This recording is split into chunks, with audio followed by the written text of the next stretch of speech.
here we are going to move into some measurements that you're going to come across frequently. Now, in healthcare, we typically do not use the imperial system. So pounds, ounces, feet, inches. You might be going, wait, whoa. No, yes, we do, because we take your height in feet and inches, and we take your weight in pounds and ounces. That is the exception. And a lot of times it's actually converted in the record into meters and grams. The rest of the world operates on the metric system. Science runs on the metric system. Pharmaceuticals run on the metric system. Lab work runs on the metric system. Everything is metric. So you will need to become comfortable with the metric system. So when we're measuring length or height, we're going to be talking about meters. If we're talking about fluids, we're talking about liters. And if we're talking about weight, we're talking about grams. When you see things like kilo, that's going to be 1,000 of whatever it is. So here we have kilogram, that's 1,000 grams. If we're seeing micro, milli, centi, nano, those are actually going to be less than whatever it is. So here we have a micrometer. This is going to be less than a meter. And this is all going to be done on degrees of 10. So 10, 100, 1,000, 10,000, and so on. Makes it very nice for those purposes. Then we do need to make note of some regional and directional terms. And here we're going to spend a chunk of time. 1 second here.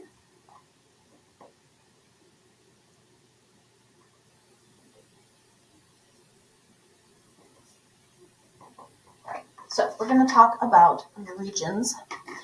So first and foremost, whenever we're talking about regions and directional terms, we are referring back to the anatomical position.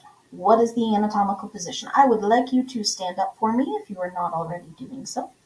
And I would like you to stand with your feet together or about shoulder or hip width apart, toes pointed forward, flat on the floor, hands at your side with your palms facing forward, looking straight ahead. That is the anatomical position. Anatomical position, your eyes are always forward, you are always upright, and your pinkies are always close to your torso, thumbs pointed away from you.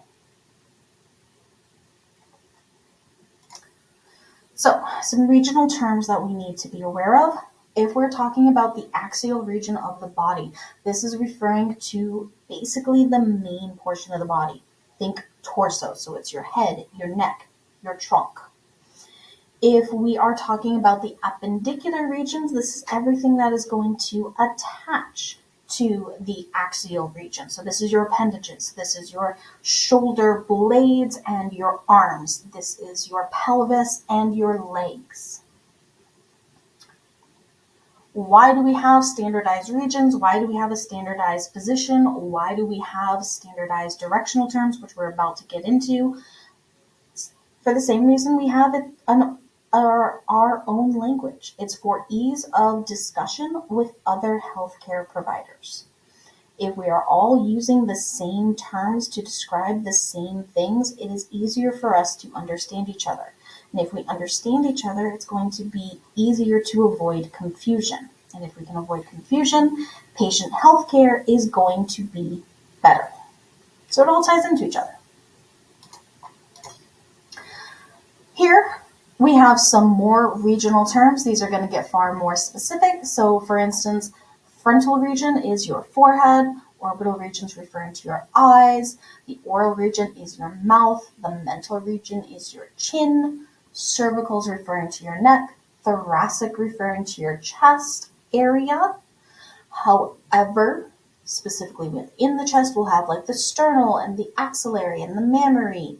Your arms are divided into regions from the tip of your shoulder, which is the acromial, to the brachial, to the antecubital, to the antebrachial, to the carpal. Your hands divided into regions.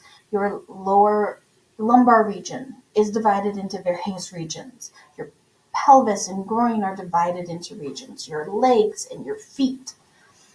Do you need to memorize this? No. But the more familiar you are with these terms and with what these regions are referring to, the easier time you are going to have, especially if you are discussing with other healthcare providers. Because here's the thing. The regions that you use and refer to all of the time for your job, so let's say I'm a respiratory therapist. I'm going to be very, very familiar with all of the regional names located and associated with the thoracic cavity, the thoracic region, the chest, with the neck, with some of the lower facial regions, anything that is going to impact respiration. I will know those inside and out. And a lot of times you will learn those without even realizing you're learning them because you are utilizing them day after day after day because it's your job. Now, that means the ones that you don't use all the time are the ones that you're not going to be as familiar with and the ones that you're going to struggle with more. And that's not to say you have to remember all of them unless you're taking, a board exam or something. But you do want to have a rough idea. That way you can talk with other healthcare providers. Here's the back version. Again, lots of regions. Then we have directional terms. Directional terms are always going to have an opposite. So if I'm talking about something being superior, I can also talk about something being inferior.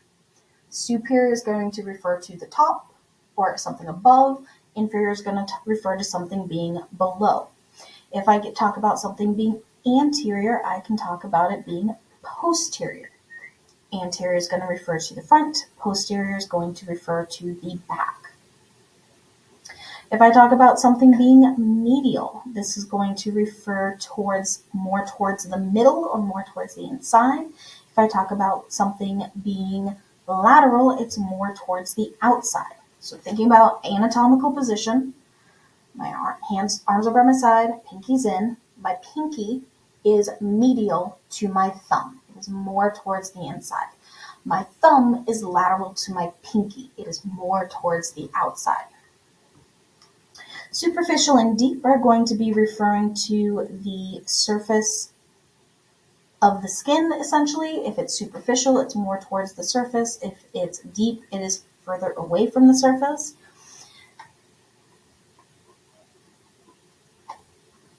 Here are some terms with definitions and examples. So charting it together, a couple other terms here we need to be aware of. We have some secondary terms for superior and inferior. Superior can also be referred to as cranial or towards the head. Inferior can also be referred to as caudal or towards the tailbone. Two terms that students tend to get tripped up on are going to be proximal and distal. Proximal and distal are typically used when referring to something on the extremities because it refers to an attachment point. So for instance, if I am saying my elbow is proximal to my wrist, I am saying my elbow is nearer to the attachment point than my wrist is. Proximal is always going to refer to closer to the attachment, whereas distal is going to refer to further away from the attachment. So my wrist is distal to my elbow. My wrist is further away from the attachment than my elbow is. So those are two that students tend to get tripped up on. We do also have ipsilateral and contralateral. These terms are used more with our muscular therapists. Ipsilateral referring to same side, contralateral referring to the opposite side. Anterior also has an alternative term. We can also refer to it as being ventral. And posterior also has a opposite side or an opposite term, another term. We can refer to posterior as being dorsal. Superficial, we can also refer to that as being external, and deep, we can also refer to being internal.